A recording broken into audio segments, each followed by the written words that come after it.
Agradecemos la participación del doctor Francisco Ramos, y justamente es muy interesante saber cómo era la situación en el siglo XIX, como él bien nos comenta, esta ley contra ladrones y homicidas de 1829, cómo detonó y cambió el contexto social en nuestro México y pues Michoacán. Muchas gracias. Vamos a pasar a la siguiente participación y la última. Ella es por parte del doctor Ricardo Andrés Giraldo. Él es abogado de la Universidad Católica de Oriente, especialista en Derecho Comercial de la Universidad Autónoma Latinoamericana, especialista en Derecho Procesal Penal de la Universidad Autónoma Latinoamericana, tiene maestría en Derecho Procesal Penal y Teoría del Delito de la Universidad Autónoma Latinoamericana, cuenta con un doctorado en Derecho sobre Investigación de Derecho Penal de la Universidad Sergio Arboleda, especialización en Derecho Constitucional de la Universidad Sergio Arboleda. Además, destaca su participación en actividades académicas como congresos, diplomados, seminarios, cursos de especialización en la Universidad de Pisa, Universidad de Bolonia, Italia, Universidad de Salamanca, España, pasante en el curso de Derecho Procesal Penal en la Universidad de San Sebastián, Chile, y estancia de investigación doctoral en la Universidad de Salamanca, en España. Además, cuenta con estudios de especialización en crimen organizado, terrorismo y corrupción por parte de la Universidad de Salamanca, en España, y con más de 18 años de experiencia en el ejercicio del derecho penal, como asesor de entidades oficiales y defensor de servidores públicos. Es miembro fundador del Colegio de Abogados Penalistas de Colombia y miembro del Instituto Colombiano de Derecho Procesal. Actualmente es co-juez de la Sala Penal del Tribunal Superior de Medellín. Sin más preámbulo, les doy el uso de la voz. Muchas gracias a ustedes por la invitación, por estar en esta hermosa universidad, en este evento tan importante. Yo solo espero que la lectura no me vayan a descontar de los 20 minutos, por favor, porque vamos a hablar de un tema que tiene mucha relevancia en este momento a nivel iberoamericano, latinoamericano, y hay temas que se entremezclan demasiado fuerte en el país mexicano y en Colombia, por supuesto, que es donde provengo. Y tiene que ver con el análisis de contexto en el conflicto armado interno, no internacional, que venimos soportando en nuestro país por más de 50 años y pareciera que van a ser muchos más, porque hemos hecho de todo, de todas las leyes posibles, pero nada hemos hecho por solucionarlo de raíz, y esto por no tener en cuenta el contexto real en el que se desenvuelven estos conflictos. Para entender entonces, como un subtema de lo que vengo a expresarles el día de hoy, que tener en cuenta para entender los fenómenos de macrocriminalidad, que al fin y al cabo son los que patrocinan y robustecen los actores del conflicto armado, los grupos armados ilegales, debemos entender cómo estos generadores de conflicto, que abarcan delitos de gran envergadura como el crimen organizado, la corrupción a gran escala, el lavado de dinero, el terrorismo, entre otros, requiere que los miremos desde una perspectiva integral, no como hechos aislados, y que procuremos hacer un análisis profundo de los contextos en los que ellos se desarrollan.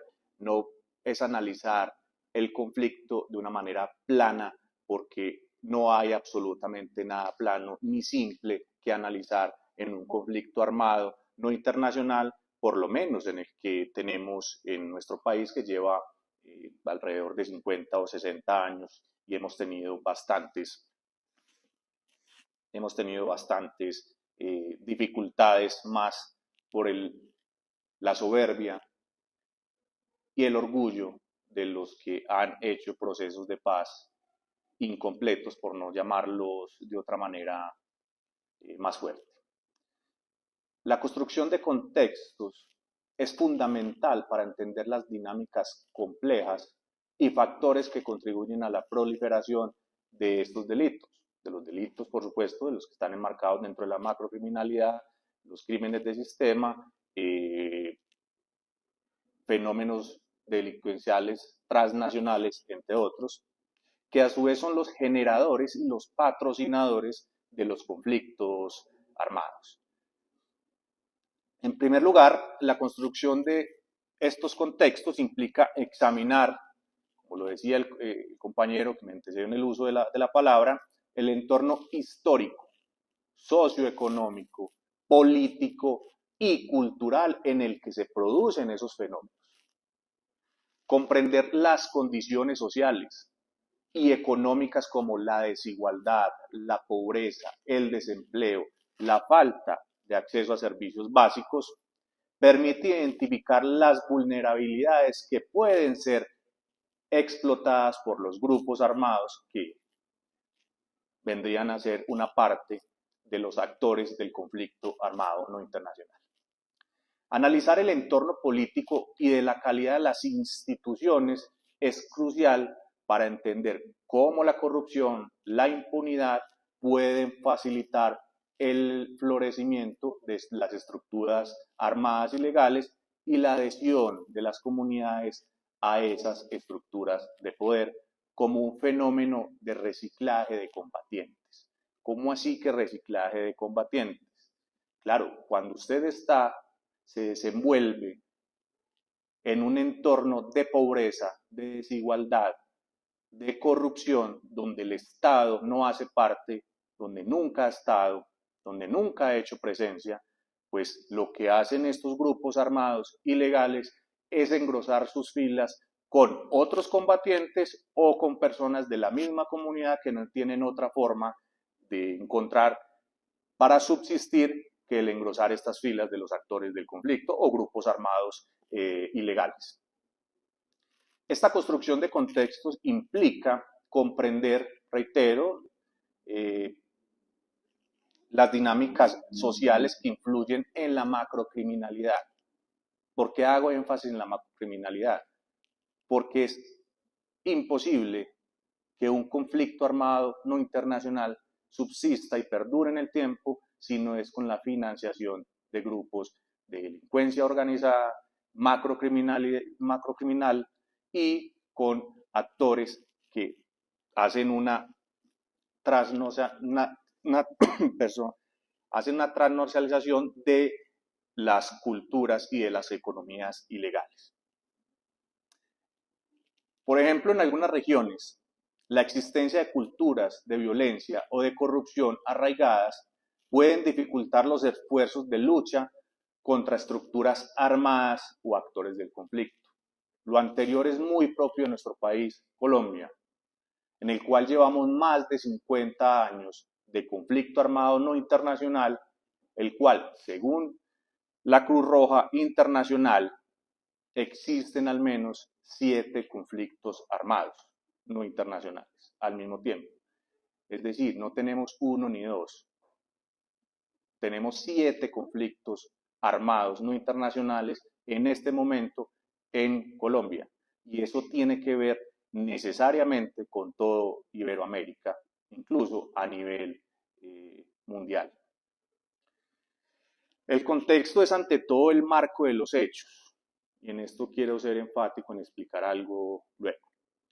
Aquello que sin constituir en sí mismo el sustento fáctico que se analiza o se juzga, sirve para entenderlo o interpretarlo. El contexto no es la prueba sobre los hechos, sino un marco útil para interpretarlo. ¿Qué quiere decir con esto? Analizar el contexto histórico, cultural, económico y político de un conflicto armado no es para establecer responsabilidad penal de los actores del conflicto. No es esa la herramienta. Es para entender cómo nace el conflicto. Y de esta manera nos va a permitir, en ese análisis del contexto histórico, por ejemplo, entender cuáles son esos factores que deben atacarse dentro de una comunidad, dentro de una cultura. Esto, por supuesto, nos va a dar a entender el por qué el conflicto armado puede perdurar en el tiempo y se resiste a solucionarse de una manera que pudiese resultar más simple. Está buena la música. Porque de no hacer una adecuada construcción del contexto en medio del conflicto, cualquier intento por erradicarlo será completamente infructuoso. Por ejemplo, valdría la pena preguntarse, y esto hago referencia, que ustedes están muy enterados, supongo, de los procesos de paz que han suscitado en nuestro país. ¿Por qué después de cada proceso de paz, de cada sometimiento de grupos armados al margen de la ley, casi que de inmediato, de manera automática, emergen otros grupos cada vez más grandes, más fuertes e incluso con mayor aceptación de la comunidad? Recuerden que en la teoría del conflicto armado existen al menos 3 grupos que pueden formarse: los grupos emergentes, los grupos disidentes y las células durmientes. Esas 3 estructuras las tenemos en Iberoamérica. Un grupo emergente, obvio, no se soluciona el problema social, económico, político, cultural en estas regiones. Emerge un grupo, nace un nuevo grupo fuerte. Las células durmientes son aquellas estructuras o grupos armados que están a la espera de si un acuerdo de paz o de sometimiento se cumple o no se cumple. De esta manera, si no se cumple, se activan esas células durmientes y viene el rearme y el nacimiento de esa estructura armada que viene a ser la misma que ya se había sometido o se había desmovilizado luego de un proceso de paz. Un ejemplo claro. Ustedes conocen el proceso de paz que se firmó en el año 2016 entre el gobierno colombiano y las FARC. Luego de ese proceso de paz, que hubo una desmovilización, que yo creo profundamente en que sí la hubo, pero el Estado no cumplió con su parte del trato, que era llegar a esas zonas donde estaban estos grupos de guerrilla con soluciones prácticas, con presencia estatal, porque es que la presencia estatal la confunden con llenar estos espacios con fuerza pública, con fuerzas militares. Eso no es la presencia del Estado.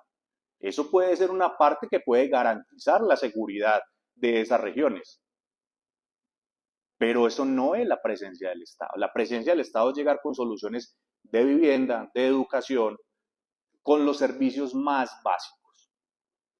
Estas células durmientes, al menos existen 2 en Colombia, que son los que llaman los comandos de la frontera. Ustedes lo pueden investigar en Google, que todos lo saben, y no me permite decirles mentiras. Y es un grupo que se llama Comandos de la Frontera. Es una célula durmiente porque apareció luego de firmados los acuerdos de paz.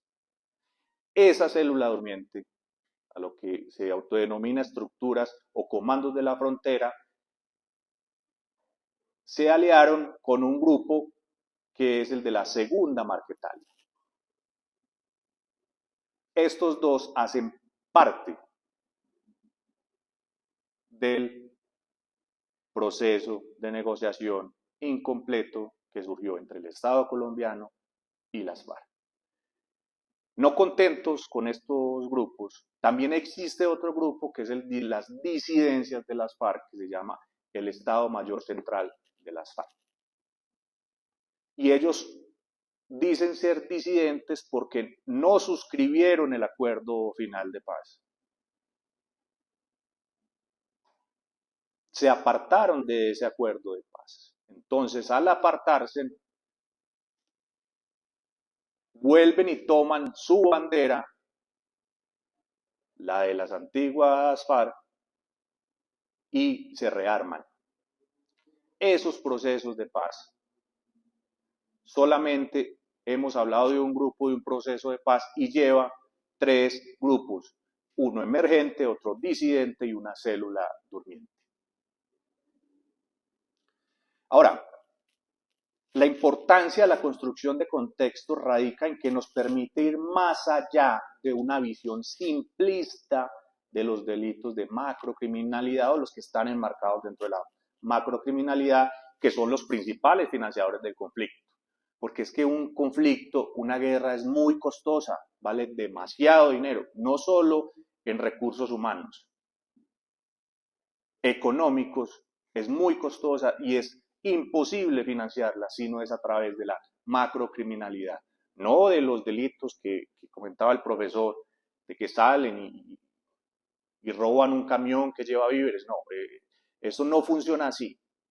Es con fenómenos de macrocriminalidad, narcotráfico, lavado de activos, blanqueamiento de dinero y un tema que sufre mucho en México también y es el de la migración irregular, o como lo llaman en las zonas de frontera en Colombia, de los viajeros. Al comprender los factores complejos y multifacéticos que intervienen, podemos abordar de manera más efectiva los problemas de raíz y desarrollar estrategias integrales de prevención y de combate. Prevención, evitar que nazca el conflicto si se ataca la base del problema, con soluciones reales. Y de combate, no es el combate militar ni el combate a bala, porque eso no es una estrategia para acabar con el conflicto. Eso ya es enfrentar el conflicto, no atacarlo desde la base. Esto implica fortalecer, por supuesto, las instituciones, promover la transparencia y la rendición de cuentas, mejorar las condiciones sociales y económicas, fomentar la educación y la conciencia ciudadana. Y, por supuesto, que el Estado ocupe esos territorios donde se desarrollan esos factores complejos. Pero reitero, no es llenar los espacios o los territorios con fuerza pública, eso es apenas un tema de que podría llegarse, porque eso lo único que va a generar es zozobra y preocupación en medio de las comunidades y las víctimas que son al fin y al cabo las que van a sufrir en este conflicto. Obligaciones que debe cumplir el Estado porque es el único obligado a llegar con soluciones básicas a los territorios, porque no es, todavía estamos en estas alturas de la historia pleno 2024 y vemos cómo los grupos armados ilegales no es que suplanten el Estado, es que son el Estado en diferentes territorios, son los que promueven proyectos de salud, de educación, hacen escuelas, pavimentan vías, llevan energía y acueducto a estos lugares.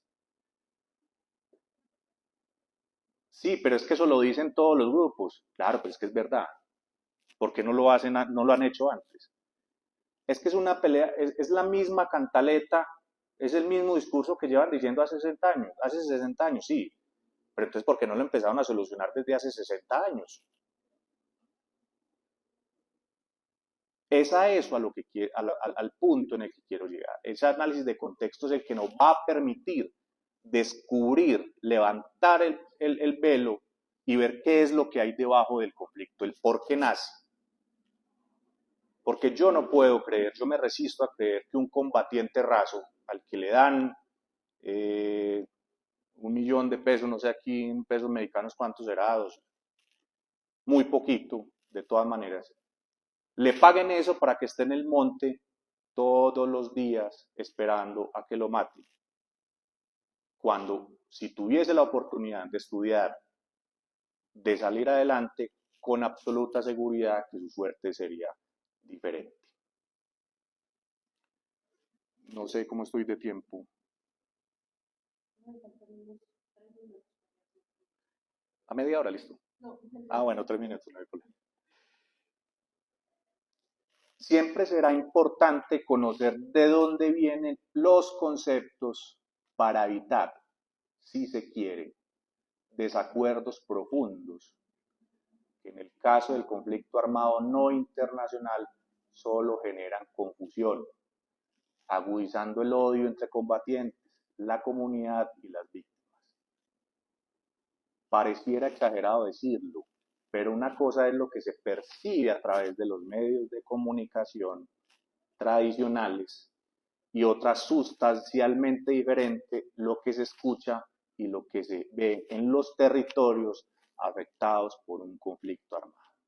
Desgraciadamente, no tengo nada en contra de los medios de comunicación porque son vitales en un Estado social de derecho, pero nos enseñamos, nos acostumbramos al copia y pegue. Lo que vemos en Internet lo hacemos un informe de investigación periodístico y con eso estigmatizamos comunidades completas, sociedades completas,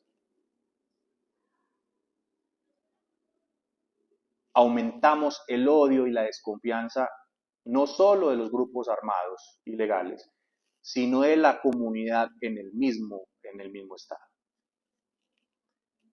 Les traigo un ejemplo muy claro. En el caso colombiano, se los he reiterado, la Cruz Roja Internacional ha reconocido 7 benditos conflictos armados no internacionales en Colombia. 7 conflictos. ¿Por qué digo y hablo de la Cruz Roja Internacional? Porque es un organismo aparentemente neutral, reconocido históricamente. Y de pronto a ellos les creen y van a decir, bueno, este abogado viene allá y nos va a meter aquí un cuento raro de que existen 7 conflictos armados internacionales. No, es verdad, lo dice la Cruz Roja, no lo digo yo.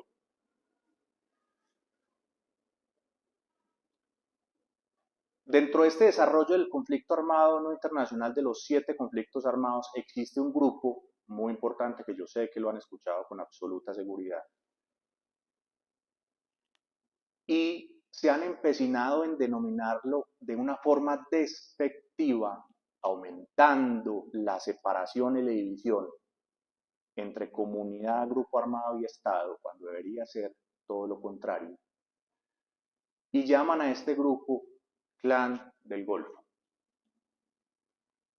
¿Sí?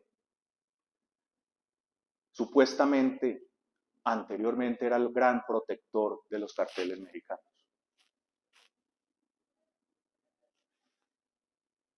Es el grupo ilegal armado más grande que existe en Latinoamérica. Y ellos no se llaman Clan del Golfo. Se autodenominan Ejército Gaitanista de Colombia. Ahora bien, y esto es una crítica, ¿y por qué lo hago? Única y exclusivamente para resaltar la importancia de conocer el contexto de determinado actor del conflicto, en que los clanes funcionan con una alineación parental por vínculos de parentesco formados aquí en México y en Colombia lo sabemos muy bien de las familias de clanes mafiosos, para no decir cuáles de Jalisco, ni nada de eso, no meternos en esa, que yo necesito llegar a Medellín. La pertenencia a ellos se define en orden de descendencia a un antepasado común, pasa del bisabuelo, del abuelo, al tío, al sobrino, al primo. En un ejército gaitanista no, allá es por reciclaje de combatientes que van engrosando estas filas.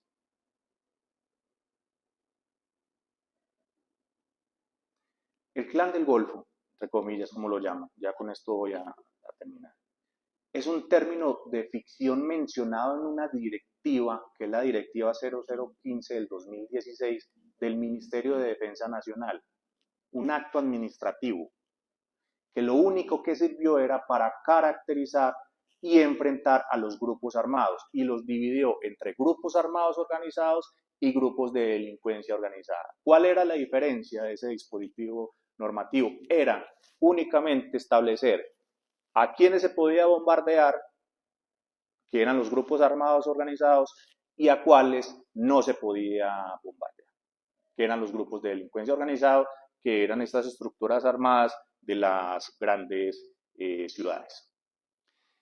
Esta directiva, porque nos gusta mucho transcribir instrumentos internacionales,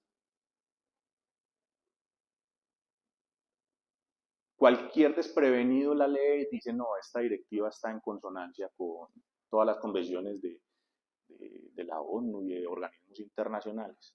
pero no se analiza el contexto histórico del nacimiento de cada grupo armado organizado y cada grupo de delincuencia organizado. Miren, por ejemplo, en Curitiba, en un evento en el académico en el que estuve, ya se está hablando que la convención de Palermo ya está mandada a recoger, porque es que ya hablan ahí de crimen organizado, que no es crimen organizado. Y nos encanta enredarnos y hablar de la convención de Palermo cuando ya nada tiene que ver el nuevo crimen organizado que hay hoy en día con lo que se pretendía regular en esa época. Una conclusión que podríamos sacar: el análisis del contexto en un conflicto armado no internacional es vital para entender las dinámicas, por ejemplo, de las economías ilegales, de los fenómenos de macrocriminalidad, que son los que realmente financian la existencia y la supervivencia de estos grupos armados o ejércitos armados, como por ejemplo lo es el Ejército Gaitanista de Colombia, que tiene alrededor de 14.000 hombres en sus filas y sigue siendo tratado como si fuese una bandita de barrio, o como decía el profesor, aquellas banditas que van y roban un camión de víveres. Nos da pena, nos da pánico reconocer que tenemos un actor de conflicto muy grande, y simplemente por no reconocer que hay que analizar de manera histórica su nacimiento para darnos cuenta que nacen de procesos de paz mal hechos e incompletos. Muchas gracias.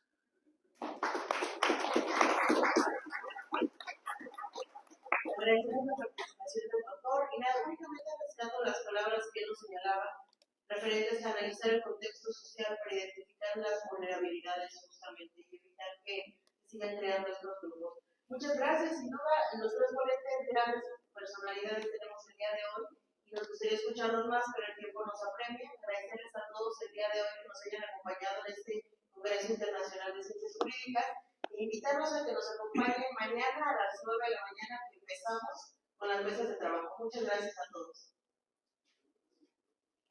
Muchas gracias.